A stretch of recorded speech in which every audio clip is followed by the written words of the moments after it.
Marhaba, and welcome to the Matrix Green Pill, where real people connect. Hello, and welcome back to the Matrix Green Pill podcast.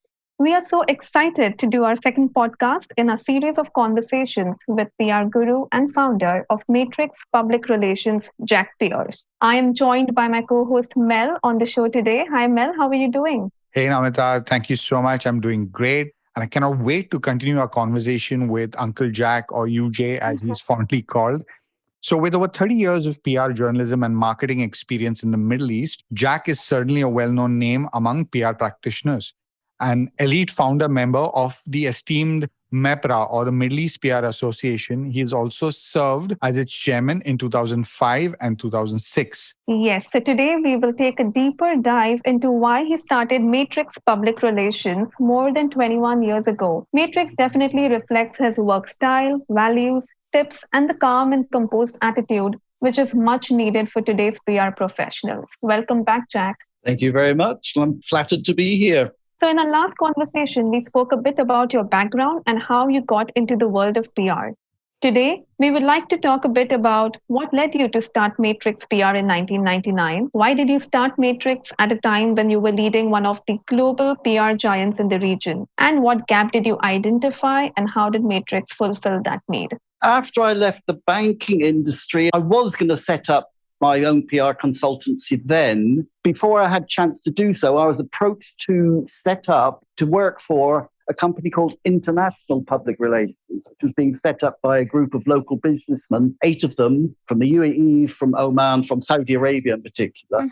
And they wanted to have their own public relations firm. So they decided very imaginatively to call it International Public Relations. The problem was, of the 20 people they'd recruited were all sort of in different aspects of marketing, but none of them was from straight journalists, and none of them had any experience of PR. The first thing we had to do, it started on like the 2nd of January, 2.5 years before I set up Matrix. They all came to Dubai, moved into the hotel. We booked a training room, a classroom, at the Crown Plaza. And so for a week, I was doing my teaching stuff. I wrote a manual covering every aspect of public relations and spent a whole week teaching them and practical hands-on thing, getting them to have attempts at writing press releases and critiquing it for them and, doing a proper school job on them. Wow. And that manual you may still have in your archives somewhere. And it included every aspect of public relations, from when it was the father of public relations is normally considered to be Edward Bernays. And he founded it more or less at the time of the First World War, when he was a consultant to the American government, advising them on how to speak to the public, the American public, about what was going on and why the war effort was necessary. So he was to the Americans more or less what Goebbels was to the Nazis in the Second World War. Not very savory, but the real problem began when the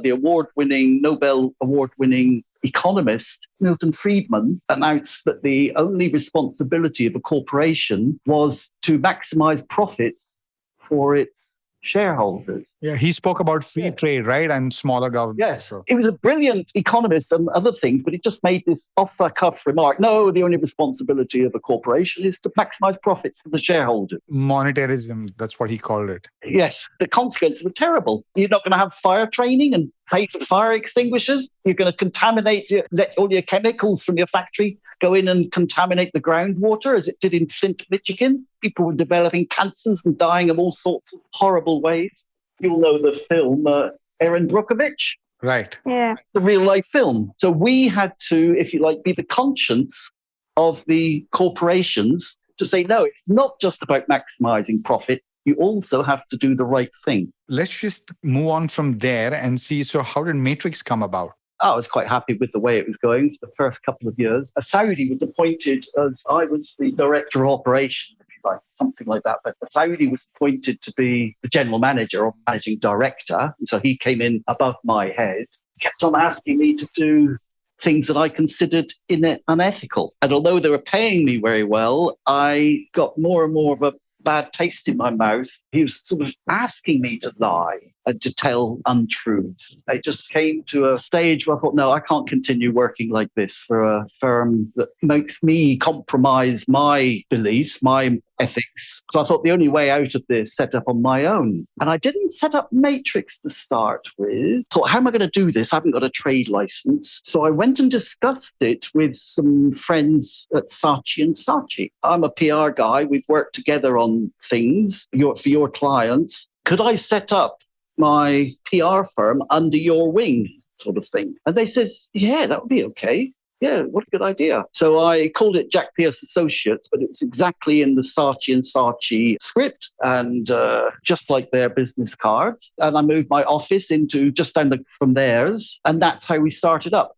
However, when I left IPR, we had good working relationship for some time. Then they started to get a bit scared that I would start stealing their clients. So they understood about this relationship I had with Saatchi and Saatchi, and they went and complained to the economic department. The economic department contacted myself and they contacted the general manager of Saatchi and Saatchi and summoned us over into the office and told us about this complaint against us, that I wasn't actually really an employee of Saatchi and Saatchi. He knew me anyway, because I've done some work for them. He said, obviously, I know the name Saatchi and Saatchi. The whole world knows the name Saatchi and Saatchi. So we said, what can we do about it? And he said to me, you'll have to set up your own company. And I went, oh, how do I do that? He said, let me, and he walked me across the corridor and introduced me to the man who told me exactly what I had to do. I had to go back to the UK. I had to get a copy of my university degree, which proved I had a university degree as a teacher. And then I come back into the country and he took me through all the stages of setting up an educational consultancy. So that's not really public relations. So I asked her, can you also put in there an advertising consultancy because we're getting publicity? And so I also said, can you add on as a research consultancy because we also have to do research? Because there was no such category as public relations in the economic department's books. So I did all that. I set up my own company, changed the name to Matrix, because I thought that once I've set up my company, I could help others set up under the remit of my trade license. So for a while, we sponsored a training company. You may well remember my niece, Wendy. Yeah. Working for the training company, Matrix Training Solutions. For a while, we also sponsored a friend of mine who was setting up a recruiting firm. If I could help somebody, I would go out of my way to try and help them. Gradually, they slipped away and did their own thing. And so it was just left with Matrix PR. So that's how I set up my own PR firm. Okay, so what gap did you identify basically, and how did you decide on the name Matrix? I mean, was it the movie and the cool outfits or the style of functioning? Interesting. It wasn't mine. It was Carolyn. So she said, why not the Matrix? It was just after the Matrix film, which I had enjoyed, the first one, not the subsequent ones. The reason it was the Matrix is because when we were doing a PR campaign, we had things to do, a list of things that we were going to do for the client, down the left-hand page, and across the top of the page was when we're going to do them. So we were using a matrix for all our planning. So why not Matrix Public Relations? Was it that simple, actually? Yeah, simple as that. Did that influence the logo design that's currently being used? Yes, that cross-hatching was because of the matrix. The green color, that was just, somebody came up with a color like that. That is such an awful color. It's got to be right. So moving on, Jack, Matrix has never really had any sales or business development persons. Was there any particular reason behind that?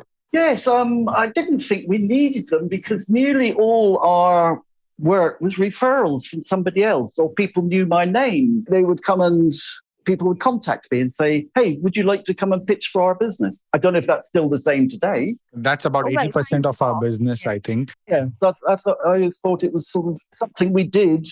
We spent 10% of our time with every year, employing somebody 100% of the time to develop sales. I just thought the lead would come towards us. We'd go and pitch for the business. Sometimes we get it, and sometimes we wouldn't. But that's the way to do it. People say that one of the reasons you started Matrix at the time that you did was you had this philosophy of treating every client like a big fish in a small pond. Is that true? Is that one of the reasons why you started Matrix, to give a more personalized experience to customers and clients? I wouldn't say that. We had some very small clients. We also had some big clients. We had the biggest bank in the Middle East, in Mushrek Bank. Obviously, they were our clients for a long time. Long time, yeah. And they were a big client, Oh, we did some crisis management for them. It was at the time of the 9/11, which was 2001, the 9/11 bombers. We discovered that all but one of the bombers on that flight had Mushrek Bank credit cards. And we were a little bit concerned that it would get out into the public domain. So we had a big, long meetings about what we would do if it did ever go into the public domain. As it happened, it never did. But that was a bit of a scary time for us. We feel at Matrix, we have continued with the value system that you've put down, the core values at Matrix remain the same. And the experience that the clients have, a lot of that comes from everything the agency has inherited for you. Before we move further, I think I'm going to let Namita take you down Jack's rabbit hole. Absolutely. So, welcome to Jack's Rabbit Hole. And today's question is, how can one encourage creative thinking within their organization? Brainstorming. I was a great believer in brainstorming, that you just get all your staff. And sometimes with some clients, we used to meet up once a year with their advertising agency, their packaging companies, their research companies, whatever it was, a few of their marketing people and us. Just to say, well, let's have some ideas. What are we going to do over the next 12 months? Everybody was encouraged just to throw out ideas. And I always stress there is no such thing as a bad idea or a wrong idea, because it might inspire something creative in somebody else. They said, no, we don't do it like that. We do it like this. And so that's how you get creative. Also, I just happen to be a creative person. I just always have been creative. I remember one particular thing from Delta Airlines. We were asked to help them to launch Delta Airlines, long-haul flights. Our first flight from the Middle East direct into the USA. So it's a big deal. They asked me to write the press release. So I got a bit creative and I did my first draft of the press release. And you can take off from Dubai at about midnight and fly over to Atlanta, Georgia, and land there in time for breakfast. And then if you wanted to, you could have also fly with Delta Airlines over to San Francisco in time for lunch. And if you really wanted to, you could fly all the way over to Hawaii in time for supper, in time for dinner. This was the most imaginative press release they'd ever had. Wow, better than any other agencies around the world. So they were full of praise. I guess I'm just lucky to be a bit creative. Amazing. Yes. And that was a very good tip as well. We do a lot of brainstorming sessions at Matrix. I think that's something that you probably have started in the organization. I learned it from Nigel Perry. We used to do it with Pepsi Cola, which was a client of ours. That's the one I remember the most, Pepsi. We called the War Council. We had a War Council with Pepsi Cola because for years, Coca-Cola had been blocked from the Middle East because of the political reasons. So when Coca-Cola were going to come back into the region, we had a meeting to what are we going to do to make sure we remain the giants of the soft drinks industry. And so we said, all right, we've got to buy up the most attractive billboard spaces so that he can't get them. And we've got to do this and we've got to reduce our price of that. That was a big brainstorming session. Thank you for that, Jack. And now on to our next segment, which is called your green pill moment. So if you took the green pill to go back in time, would you change anything? And if you could change only one thing about your journey, what would it be? I've often thought about this. I've thought about this relative to I'm writing my memoirs for my son because he's so much younger than I am that I'm not going to be able to have chats with him and tell him about some things in my life because I'll be dead before he's at an age to be interested. So I'm writing my memoirs down to tell him all these thoughts and ideas about what would I have changed. The only thing I would definitely not have done with dark smoking. That was a very bad idea. But apart from that, no, it's been quite an interesting rabbit hole that I've been going down with lots of twists and turns. And you phone up, you want to talk to me. People want to talk to me and ask me about my life. Did I really do all these different things? Most people find it unbelievable that I've gone from being a tire salesman to being a school teacher to working on a building site as a labourer, to being a water sports instructor, traveling all around the world, to being an editor of a magazine, to being a PR consultant, working for international firms, and then setting up on my own. They think, God, how did you get all that into your life? I really don't know. I just kept doing things, other people's suggestions, making the best of it. Thank you for that, Jack. So you wouldn't really change anything about your journey because they've all these experiences have added to you at every step of the way. I think some things were, if I'd known that was going to happen, I'd have done something different. Tactically speaking, yes, I would have done that. But I don't know. Nobody knows what's going to happen in the future. So you just got to do as well as you can with the information that's available at the time.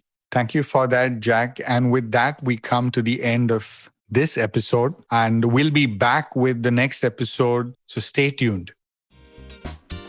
Marhaba, and welcome to the Matrix Green Pill, where real people connect.